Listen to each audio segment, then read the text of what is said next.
twist moderes hospital room, and what is sawin dead split second would brand him for the rest of his life. Et wasn't supposed to surpriser. Michelle had been in the hospital for 3 days. Pneumonia, the doctor had said. Serious, but manageable. Justine had been there that morning, Elterand, promising a be back after his meeting. HIS fiancée, Audrey, had volunteered to stay with her while he worked. Go take care of your business, Audrey had said with a smile. I'll take care of her. He trusted her. So, when Justine finished early and decided to surprise them both with Michelle's favorite flowers, he walked into Columbia Presbyterian with nothing but gratitude in his heart. The hospital was calm that afternoon. Sunlight streamed through the windows, painting everything gold. He smiled at a passing nurse, tightened his grip on the bouquet, and headed toward room 412. That is when he heard a muffled struggle, the frantic beep of a heart monitor. HIS stomach dropped. Justine's hand slammed against the door, pushing it open, and time fractured. Audrey was standing over his mother's bed, both en gripping a pillow, pressing it firmly onto Michelle's face. HIS mother's fry fingé weakly clawed at Audrey's wrist. Her body twisted beneath the sheets, fighting for her she couldn't get. And Audrey's face, dear God, her face was contorted into something they'd never seen before. Rage, desperation, something cold and determined. The flowers dropped to the floor. What are you doing? HIS voice ripped through the room like a gunshot. Audrey's head whipped toward him. The pillow fell. Michelle's chest heaved as she gasped for breath, ragged, desperate, broken sounds that would forever echo in Justine's mind. For an impossible second, Justine couldn't move, couldn't think, couldn't reconcile the woman and planned to marry with the woman standing over his dying mother. This was Audrey, the woman who looked at his joke, who kissed him goodnight, who was supposed to be walking down the aisle toward him in 3 months. But the woman staring at him now, wide-eyed, and trembling, chest heaving, wasn't the woman he knew at all. And in that instant, Justine realized something that would change everything. He had no idea who he'd been sleeping next to for all these months. But before we begin, hit that like button, subscribe, and tell me where in the world you are watching from, because sometimes God let us see the truth just in time before it's too late. Justine's hands were still shaking as he lunged. He didn't think, didn't analyze. HIS body simply moved, crossing the room into stride, shoving Audrey back, positioning himself between her and his mother like a wall she'd have to get through to finish what she started. Michelle's breathing was impossibly ragged. Her chest rising and falling too fast, too shallowly. Justine's hand found her face, gently turning it toward him. Mom. Mom, look at me. Breath. Just breath. Her eyes fluttered open, confused, terrified, searching his face as if she wasn't sure it was real. Her lips trembled, trying to form words, but nothing came out except those broken, desperate sounds. The heart monitor screamed. It's okay, Justine whispered, smoothing her silver hair from her damp forehead. HIS voice cracked. Amir. You're safe now. Amir. Behind him, Audrey stood frozen against the wall, her chest heaving, her hands still shaped like what she had just let go of. She stared at them, Justine cradling his mother, Michelle's fingers weakly clutching his sleeve. And for a moment, she looked almost surprised, as if she hadn't expected him to walk through that door, as if she thought she had more time. Justine didn't look at her. He couldn't. If he did, he didn't know what he would do. Michelle's breathing began to slow. Her grip on his arm tightened just a little, and when her eyes finally focused on his face, truly focused, a single tear rolled down her cheek. Justine, she whispered. I've got you, he said. I've got you. The door burst open. 2 nurses rushed in, their eyes scanning the room, taking in the scene, the screaming monitor, Michelle gasping, Justine hovering over her, Audrey backed into the corner. One nurse moved immediately to Michelle's side, shaking her vital, adjusting her oxygen. The other glanced between Justine and Audrey, her expression hardening. What happened here? Justine's jaw clenched. He turned slowly, and for the first time since the pillow dropped, he looked at Audrey. Really looked at her. She was pale, shaking. Her perfect blonde hair was ruffled, her designer blues wrinkled, but it was her eyes that stopped him cold. They weren't filled with remorse. They weren't fie with horror at what she dey almost done. They were fie with fear. Not fear for Michelle, fear for herself. She tried to kill her, Justin said, his voice low and steady. He walked in, and she was holding a pillow over my mother's face. The nurse's eyes widened. The second nurse immediately moved towards the door, speaking quietly into a radio clipped to her scrubs. Security. She was calling security. Audrey's mouth opened. No. No, it's not, Justine. You don't understand. He saw you. He was trying to help her sit up. She was cooking. He didn't know what to do.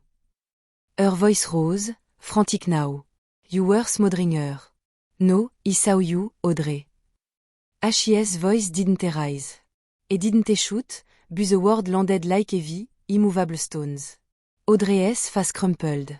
She pressed her back hard against the wall, her en raising as if to touch him, but not daring to. Justine, please listen to me. She was going to ruin everything. She stopped. The room went silent. Even the heart monitor seemed to calm, its frantic beeping slowing to a more regular rhythm as Michelle's oxygen level returned. Justine stared at her. What did you just say? Audrey's eyes darted to the nurse, to the door, then back to Justine. Her lips trembled. He didn't mean to. What did you just say?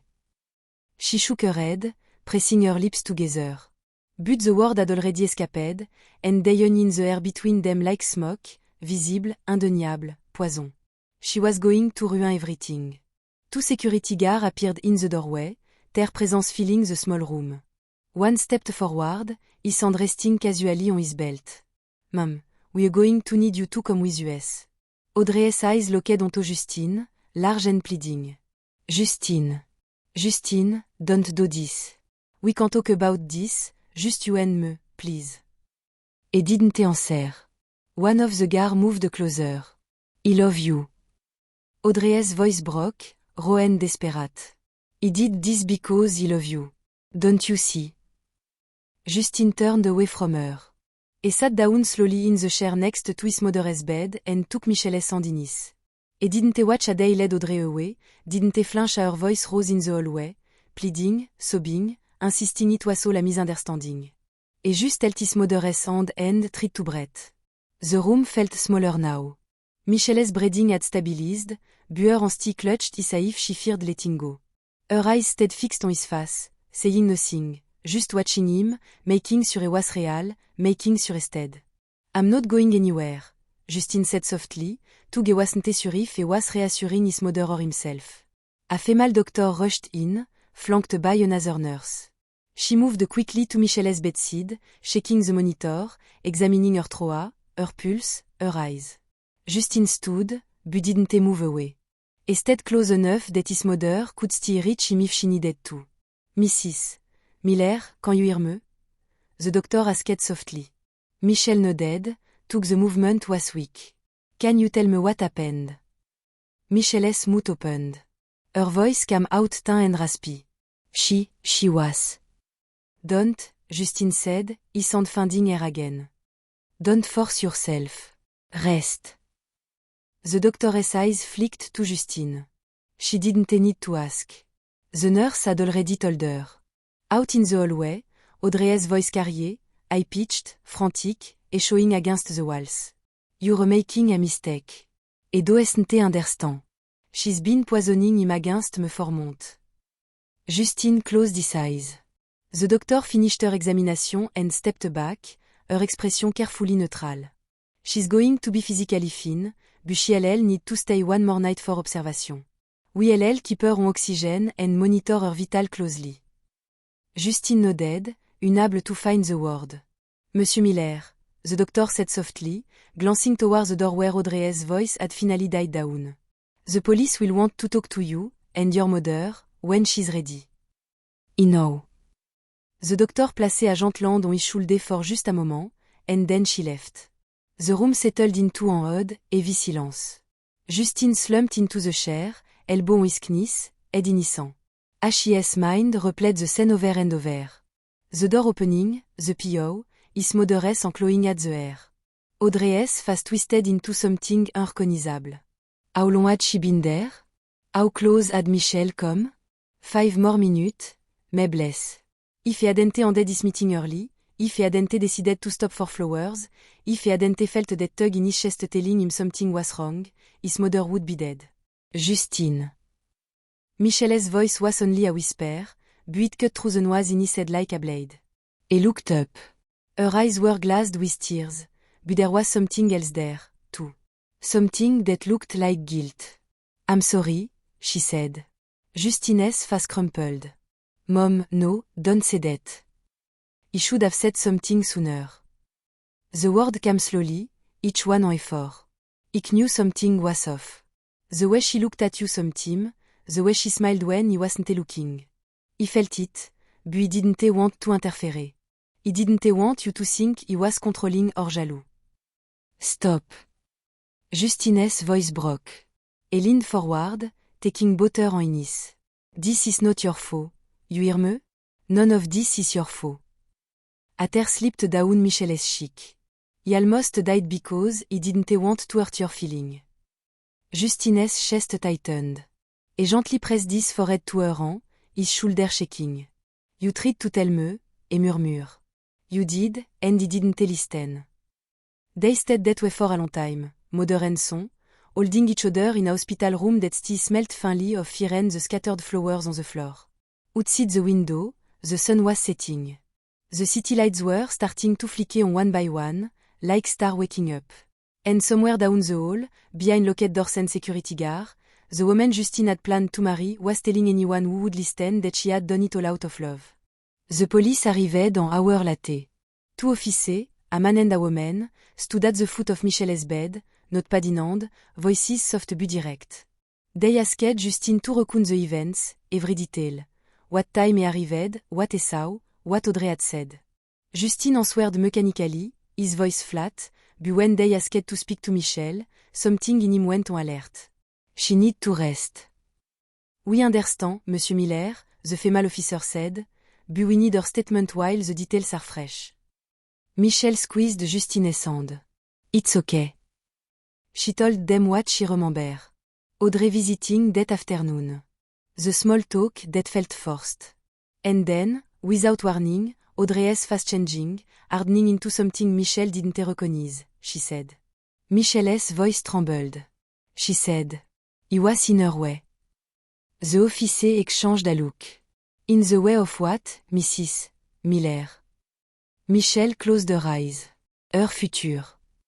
When the police finally left, promising to be in touch, Justine sat in the dim light of the room, staring into the middle distance. Michelle had fallen into a restless sleep, her breathing soft but uneven. And for the first time since they walked through that door, Justine let himself feel everything. The woman he loved had tried to kill his mother. And the worst part, the part that twisted his gut, was that they brought her into their lives. They ignored the small thing, dismissed his mother's gentle concern, rushed into an engagement because he was tired of being alone. He thought of his father. He hadn't thought of him in years, but now the memory rushed back, vivid and unwelcome. Justine was set when his father left. He still remembered the sound of the door slamming, the silence that followed, his mother standing in the kitchen, staring at the countertop as if trying to figure out how to hold the world together with her bare hands. She never said a bad word about him. No once. She just kept going. She worked a nurse by day, cleaned office at night. Justine barely saw her some weeks, but every morning, breakfast was on the table. Every school event, she was there, exhausted, smiling, pretending she wasn't running on 2 hours of sleep. When he got accepted to business school, she cried. Not because she was sad, but because she was proud. You're going to be somebody, she told him, gripping his hand. You're going to do things he never could. Justine built his first company in graduate school. By 32, he'd taken it public. By 38, he was a billionaire.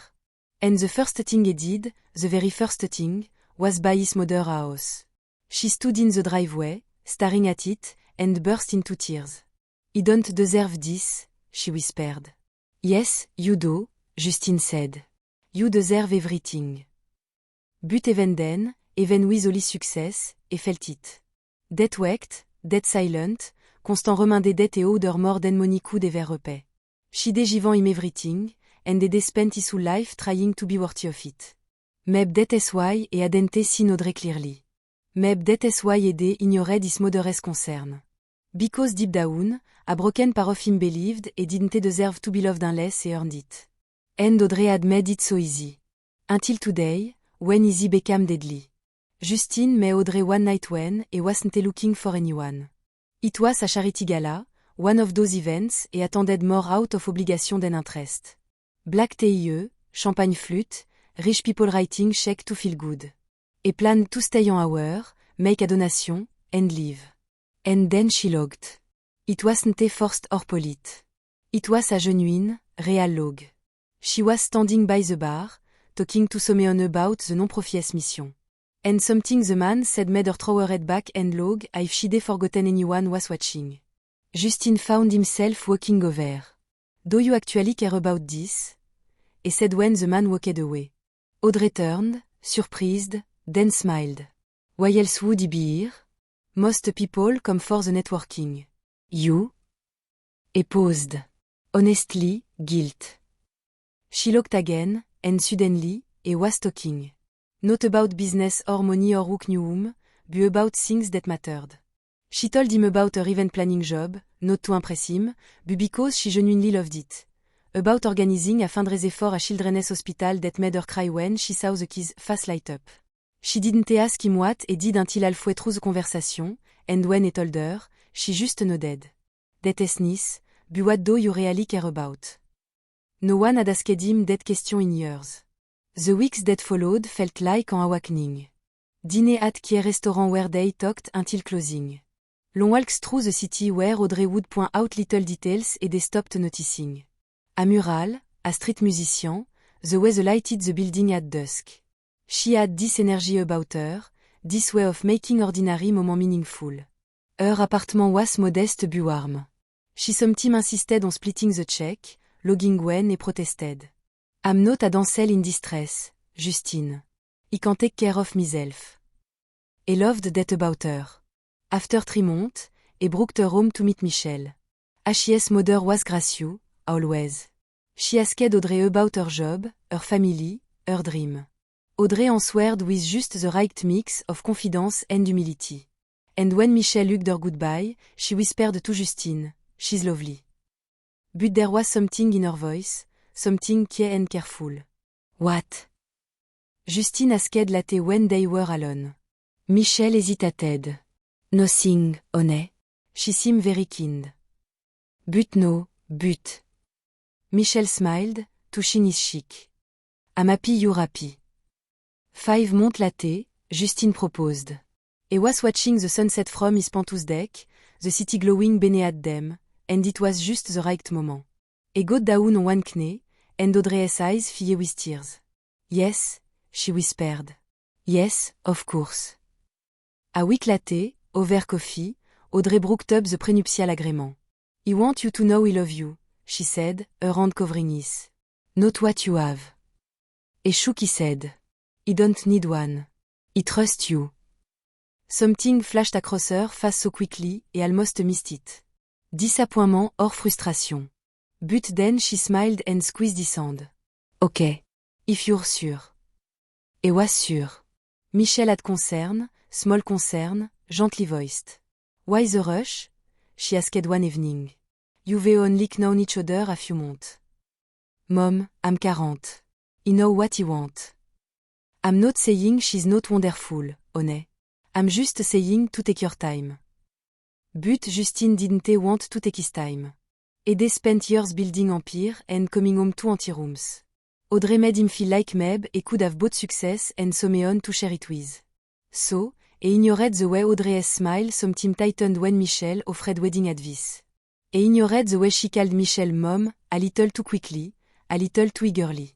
He ignored the small moment where her mask slipped and something cold shone through. He ignored it all until 2 weeks ago when Michel collapsed. Pneumonia, the doctor said. She had to be hospitalized, and Audrey volunteered to visit every afternoon while Justine worked. You'll keep her company, Audrey had said, kissing his cheek. Focus on your meeting. L'll take care of her. Justine was so grateful, et thought it meant she loved his mother. Et didn't realize she was biding her time, waiting for her moment, planning. Michelle's pneumonia didn't improve as expected. What started a manageable infection turned into complication. Her oxygen level dropped, her fever spiked. The doctor moved her to the ICU and spoke in measured tone of a longer than expected recovery. Justine came every night after work, sitting by the bedside, holding her hand, talking about unimportant things, just filling the silence so she wouldn't feel alone. Audrey came in the afternoon, at least, that is what she said. 3 days before Justine walked through that door, something happened that he wouldn't learn about until much later.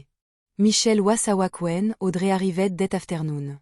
Her breathing was labored, but her mind was clear. Audrey pulled a chair close to the bed, smiled warmly, and asked how she felt. Tired, Michelle admitted. But you'll make it. Of course, you will, Audrey's voice was soft, too soft. You're strong. They exchanged pleasantry for a few minutes. The weather, the nurse, Michelle's physical therapy progress. And then Michelle said something that shifted the atmosphere in the room. I've been thinking, Audrey, maybe you and Justine should postpone the wedding. Just until I'm well enough to really be present for it. Audrey's smile froze. Oh. Well, if you think that is best. Michelle took her hand. I just want to make sure you two are certain. Marriage is, it's everything.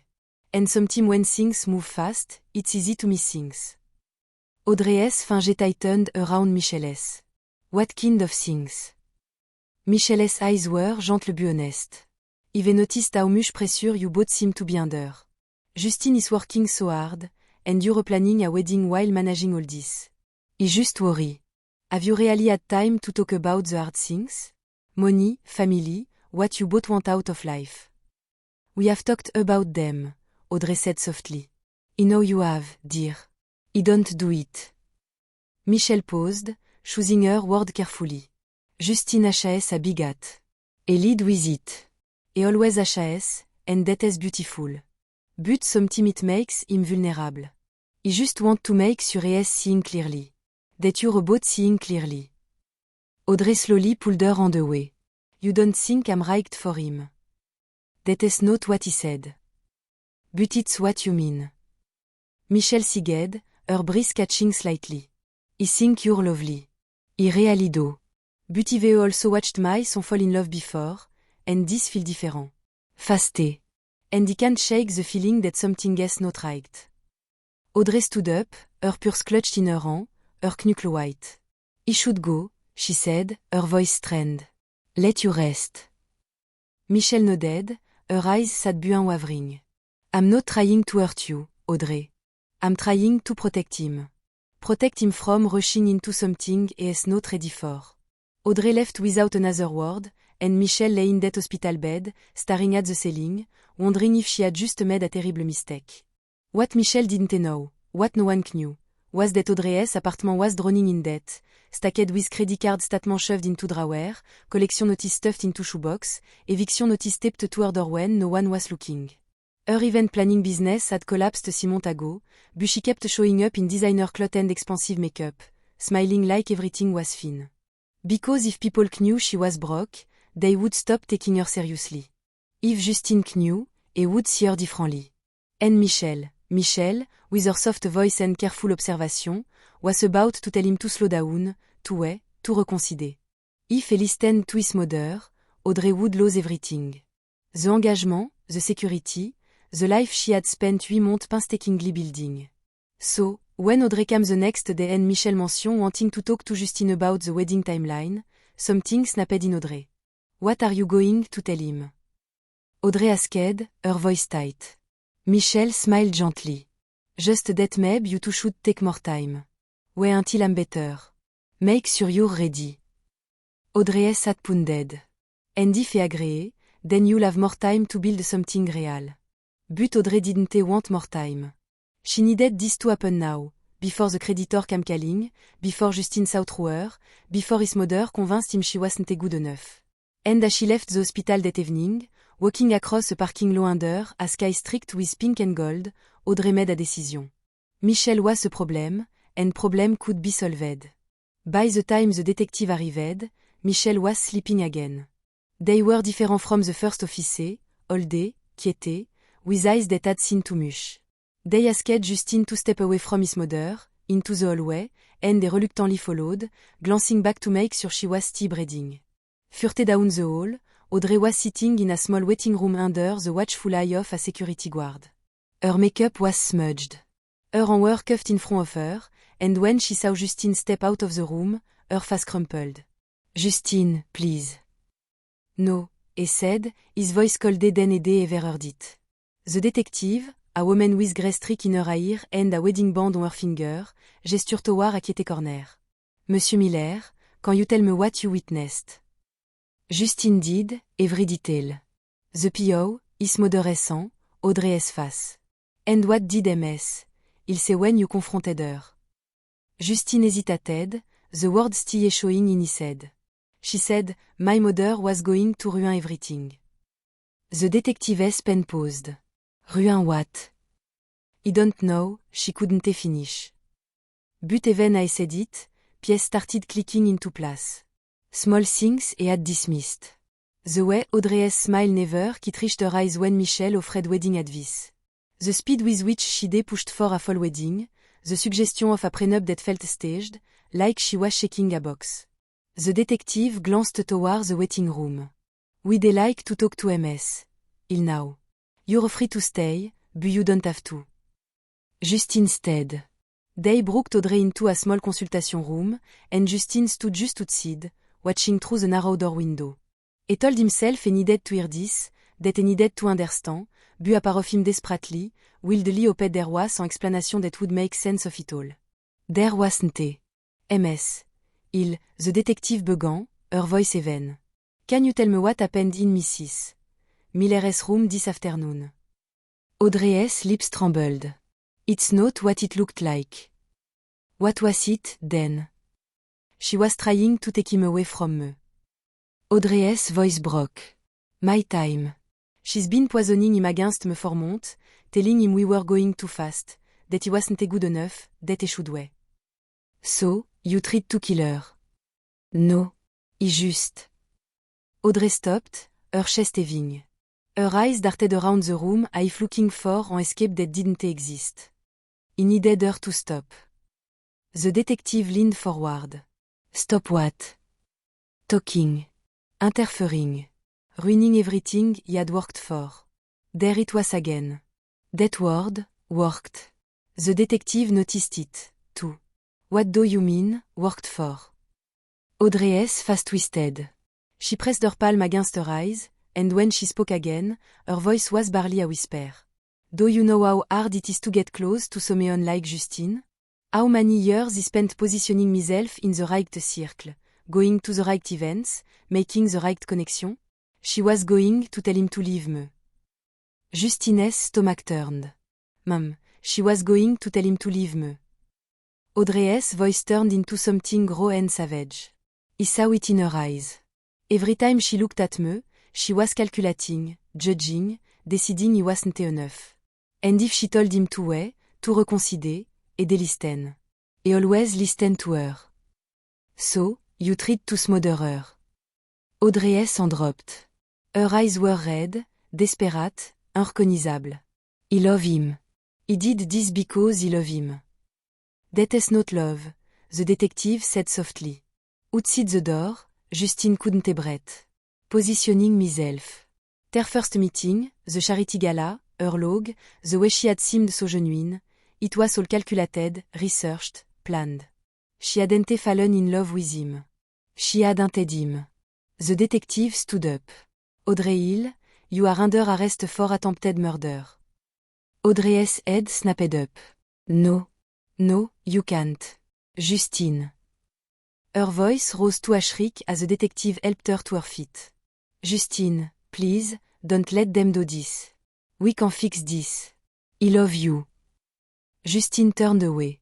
He walked back to his mother's room, Audrey's voice echoing behind him, pleading, breaking, promising things that had never been real.